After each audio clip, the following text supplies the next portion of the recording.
अंजादुर्ग क्षेत्र 108 वैष्णव तिरुपतिगल्ल 22வது திருப்பதி திருமங்கி ஆழ்வார் மங்களாசாசனம் செய்யப்பட்ட சன்னதி.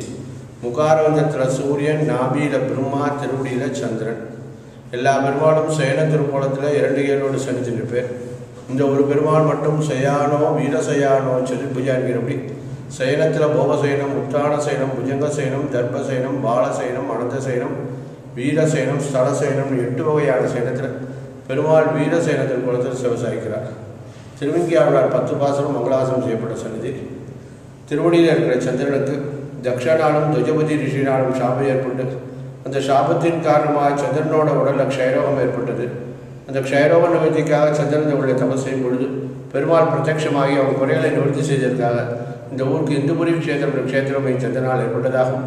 சந்திரனோட தோஷத்தை பெருமாள் நிவர்த்தி செய்ததற்காக பெரிய பெருமாளுக்கு சந்திரசாப விமோசன பெருமாள் திருநாமம் ஏற்பட்டதாக. மது கைடமாளர் என்னும் 2 ராட்சசர்கள் 10 வேதங்களை திருடிக் கொண்டு சமுதிரத்துக்களில் ஒளிந்து கொண்டார்கள்.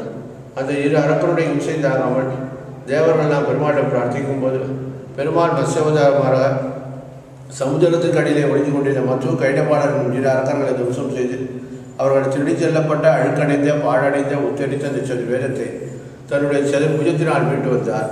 ஆனால் தேவர்கள் எல்லாம் துஷ்டர்களிடம் அகப்பட்டதினாலே அந்த 10 வேதங்கள் துர்நாற்றம் வீசுகிறது. அதை தாங்கள் சுத்தம் செய்து தர வேண்டும். அதோடு மட்டுமல்லாமல் எங்களுக்கு ஆச்சாரியனாக இருந்து கற்றுத்தர வேண்டும் பெருமாளை பிரார்த்தித்தினாலே இந்த பெருமாள் அந்த 10 வேதத்தை தன் திருப்பவளவாயினால் சுத்தம் செய்து சுகந்தம் செய்து வாசனை செய்து பரிமளக்க செய்தனால்தான் இந்த பெருமாளுக்கு சுகந்தவனநாதன் என்னும் தமிழிலே பரிமள ரங்கநாதன் என்ற திருநாமம் ஏற்பட்டதாக தெரியும். திருமுடிக்கு கீழே காவேரி தாயார், திருவடியில் கங்கை தாயார். ஐப்பசி மாதம் 1ஆம் தேதியிலிருந்து கார்த்திகை மாதம் 1ஆம் தேதி வரைக்கும் இந்த ஒரு திவ்யதேசத்தில் தான் காவேரி தாயார் 1 மாத உற்சவம் நடைபெறுகிறது. தினமும் கால்பர காவேரி பெருமாள் எழுந்தொழில் காவேரியில் தீர்த்தவாரியும் கடைசி 10 நாளைக்கு காவேரி பிரம்மோத்சவம் நடைபெற்று கடமுழுக்கன்றைக்கு பெருமாள் திருத்தேர் உற்சவம் நடைபெறுகிறது. கார்த்திகை 1ஆம் தேதி முடமுழுக்கன்று அன்றைக்கு சப்தாவரணம் நடைபெறுகிறது. கங்கை பெருமாள்கிட்ட பிரார்த்திக்கிறார். லோக மக்கள்லாம் என்கிட்ட பாபத்தை விட்டுட்டு போகிற அந்த பாபத்துக்கு பரிகாரம் பிரார்த்திக்கும் போது துலா மாதம்னா ஐப்பசி மாதம் இந்துபுரி க்ஷேத்திரமான இந்துவில் காவேரியில் தீர்த்தாமடி என் திருவடியில் நீ சரணாச்சாரேன்னா உன் பாவங்களாக நிவர்த்தியாகிறேன். இந்த ஊர் காவேரிக்கு கங்கை நீர் புனிதமாய காவிரி நடுபாட்டுன்னு இந்த கங்கையே இந்த காவேரி ஐக்கியமாக இருக்கிறதுனால கங்கைக்கு போக முடியாதவா போகாட்டினாலும் பரவாயில்ல.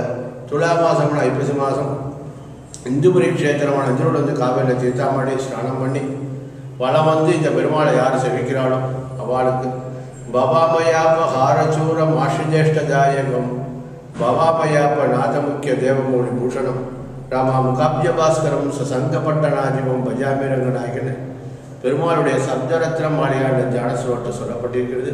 இந்த பெருமாளை வசிஷ்டர், விஸ்வாமித்ரர், அம்பரீஷன், யமதர்மன் உட்பட ஆராதனை செய்த பெருமாள் இந்த பெருமாளை பச்சைக்கல் திருமேனியினால் திருமுக மண்டலத்திலிருந்து திருமுடியிலிருந்து திருமுடி வரைக்கும் பெருமாள் திருமேனி பச்சைக்கல் திருமேனி இந்த புஷ்கரணீரே விமானை விமுட்டதே வேதாமோதாசியம் சந்திரபுரன் ஆதாயமகரம் மங்கள தியானம்.